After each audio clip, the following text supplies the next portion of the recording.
What a wonderful celebration of individualism by you, my favorite individualists. Yesterday I was on Capitol Hill. I was sentenced to cover Congress for my sins. This is a more congenial and logical group. You know what Congress really is. It's like your old high school student council with money. $1 trillion to spend and no adult supervision. We have some individualists on this panel who defy the stereotype. They actually do a lot of cooperation with each other. They get along very well, or so I'm told. In fact, they've all worked together for many years, if they'll stop talking and listening. See, they work so well they can't stop talking. Just disagreeing with your point. Touche. Fred Smith started out with the Council for Competitive Enterprise, which I believe Ed Crane was on the board of. And Ed Hudgens was the Director of Regulatory Affairs at Cato for many years. Fred has a dirty little secret, which I will reveal to you. For 5 years, he was a senior policy analyst at the Environmental Protection Agency. He has been doing penance ever since. He is now the founder and president of Competitive Enterprise Institute and doing a wonderful job. And Ed Crane, what can I say about Ed Crane? He is the founder and president of the Cato Institute. He is fearless leader.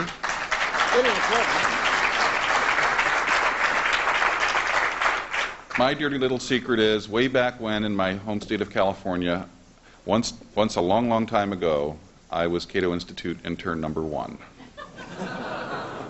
And Ed did teach me a lot. I haven't always listened, but he taught me a lot. Ed Hudgens is, of course, your fearless leader, executive director of the Atlas Society.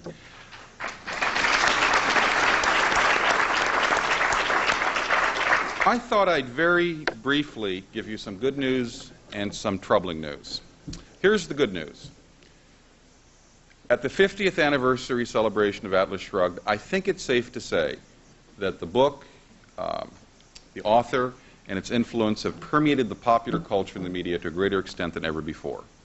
Increasingly, I see references to Atlas Shrugged that are mildly respectful and not just sneering. And we all know, of course, the greatest insult that anything can happen to a work is to be ignored, and it is no longer ignored. It's a small thing, but in the last 10 days I've attended 2 book parties in Washington in which Atlas Shrugged was brought up by the participants. A book party for Alan Greenspan and a book party for Clarence Thomas. Both of whom, of course, were influenced by Atlas Shrugged. And both of whom are happy to publicly discuss it. Now, Atlas Shrugged, though, is not always appreciated in other circles. This summer I attended as a participant the Aspen Festival of Ideas. Oh. Now, people ask me, what was my role there? And I said, piñata.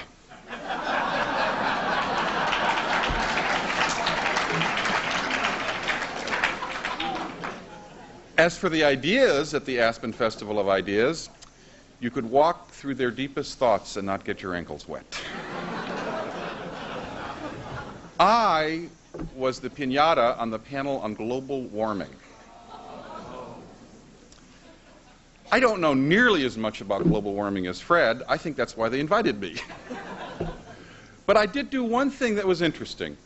Just before the panel opened up, and the participants were Tom Lovejoy of the Smithsonian Institute, a fellow from some newspaper called, I think, the New York Times, and Carol Browner, Clinton's Environmental Protection Agency head. Just before the panel opened, an announcement was made of how successful the conference had been, and one of the benchmarks of success was that everyone was so healthy-minded that they had consumed 7,800 bottles of the donated bottled water, the official bottled water of the Aspen Institute, which was Fiji water. And went to the panel, and it was doom and gloom from the word go.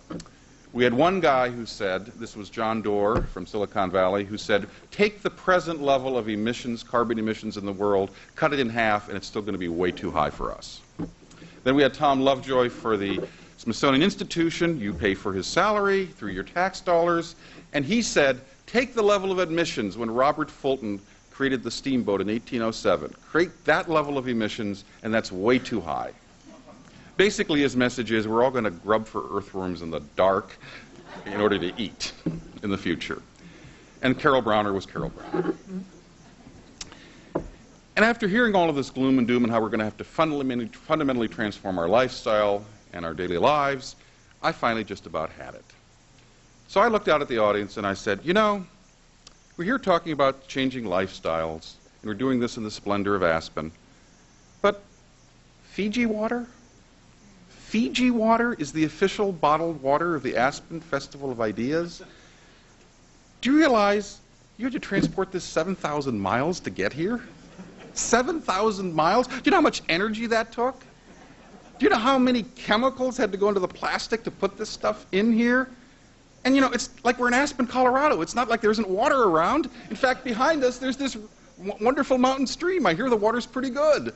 And we're all drinking Fiji water? Give me a break. And the crowd just looked at me. They had nothing to say. I thought that was a small moral victory.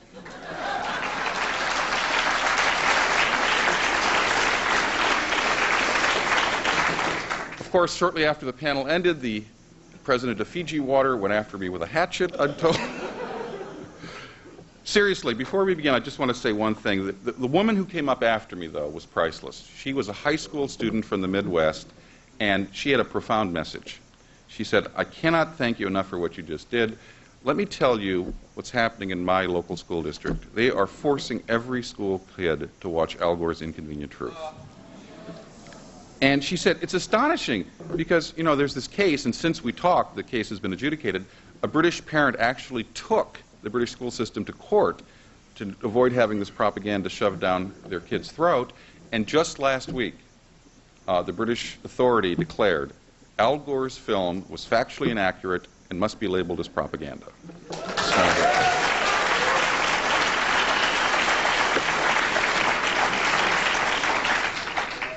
But we had this discussion, the high school teacher and I, and we came to an interesting agreement, which is, yes, it really is, there's really a reason why this is being shown to as many students as possible. Because the collectivists of the past, having seen the collapse of the Soviet system and Marxist systems all around the world, have regrouped. And we all know that many of these people have become watermelons, and we all know what a watermelon is. They're green on the outside, and they're red to the core on the inside. Well, Al Gore's Inconvenient Truth is part of a larger problem in our public schools, and that's why the Atlas Society's work is so important. I think increasingly, we used to celebrate achievement. That's what Charles Murray's luncheon talk was all about, human achievement, what we can accomplish. Increasingly, what is happening is our school children are being taught to give up, defeatism. What Al Gore's message in that film is, if you listen to it carefully, is there's a scientific consensus, and we might as well give up. We have to go back to the subsistence farming. We have to go back to the digging for earthworms. We have to cut back our energy use completely. So what if the Dutch 500 years ago handled modest increases in the sea level by building dikes and creating new land? So what? Defeatism. Well, I'm here to tell you that is the biggest challenge we have. The bargain that paternalistic government is making with our children to stop thinking that mankind can't accomplish anything more. It's all over. Well, the heart of Atlas Shrugged's message is the human mind is capable of almost everything if we have a system predicated on the rule of law and one that celebrates achievement. And that's what we're here for. Fred Smith has brought a wonderful prop and has a wonderful speech, and he will go first, followed by Ed Crane, followed by Ed Hutchins.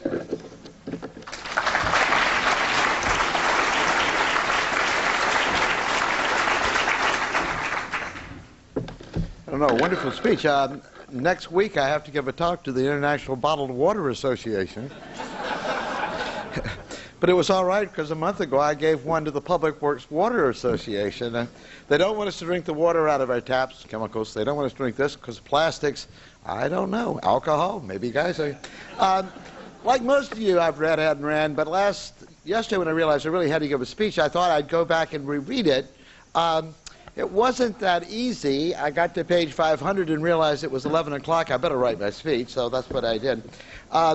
Thanks, John. Thanks, all of you. It's really an honor to speak on the 50th anniversary of one of probably the most important books in the world. Like many of you, it all began with Rand. But for me, it was a little different. I read Rand, Atlas Shrugged, in my sophomore year in college and knew at once that if I accepted this book, then I couldn't be a socialist.